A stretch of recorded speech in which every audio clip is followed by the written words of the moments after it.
Quand on parle de Pinochet, les mots viennent tout seuls. Régime autoritaire, violence, horreur, crime. Les chiffres frappent l'imaginaire. 25 000 enfants retirés illégalement à leur famille.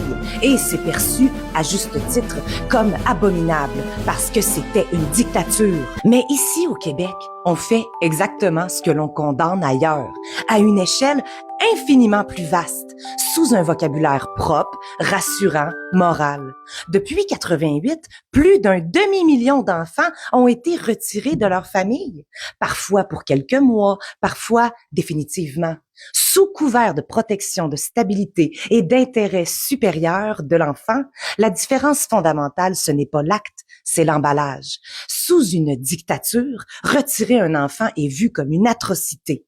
Dans une démocratie administrative, retirer un enfant devient une procédure. Comment une société peut-elle condamner 25 000 enfants arrachés sous une dictature tout en acceptant qu'un demi-million d'enfants soient retirés chez elle au nom du bien? Il faut aussi rappeler une chose, Pinochet n'a pas gouverné seulement par la peur, il a aussi bénéficié de l'accord d'une partie de la population. Son pouvoir s'est maintenu parce qu'il se présentait comme nécessaire, protecteur, utile contre le communisme. Il disait agir pour remettre de l'ordre, pour sauver le pays, pour offrir un avenir aux enfants. Beaucoup de citoyens ont accepté cette idée, certains l'ont même approuvée, parce que tout était enveloppé dans un discours d'aide et de bienveillance. L'horreur n'a pas été reconnue tout de suite au Chili. Elle a apparu 30 ans plus tard, quand les enfants ont grandi, quand les familles ont commencé à chercher et quand les journalistes internationaux se sont penchés sur l'affaire. Et c'est là que le lien avec le Québec devient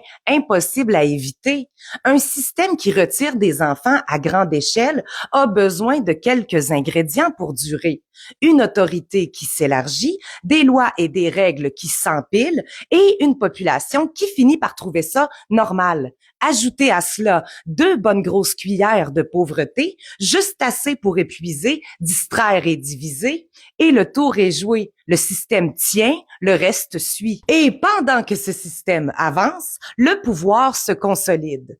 En une seule année, Legault a modifié 46 lois, plusieurs sous bâillons, sans débat public. L'État décide désormais de détails absurdes et intrusifs, jusqu'à la hauteur acceptable des buttes de neige pour les enfants, pendant qu'il s'arroge aussi le droit d'entrer dans l'intimité la plus profonde des familles. Il choisit ce que les enfants doivent apprendre sur leur corps, leur sexualité et la nouvelle mode, leur identité de genre. Et ce, dès le primaire. Il redéfinit la frontière entre l'espace public et la sphère familiale. Il ne se proclame jamais dictature. Il n'en a pas de besoin. Depuis la COVID, le contrôle s'exerce à ciel ouvert par des lois intrusives adoptées sans détour, des règles loufoques imposées publiquement et des décisions administratives irréversibles parce que plus rien ne semble freiner l'autorité au Québec. C'est là que le malaise devient insoutenable. Ce que nous dénonçons aujourd'hui ailleurs, nous l'acceptons ici.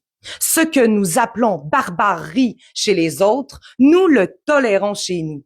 J'ai hâte qu'ici au Québec, on appelle les choses par leur vrai nom, qu'on arrête de se raconter des histoires pour se rassurer. La vérité fait mal, mais continuer de la nier, ça nous détruit et tant qu'on refuse de la regarder en face, on en devient inévitablement complice.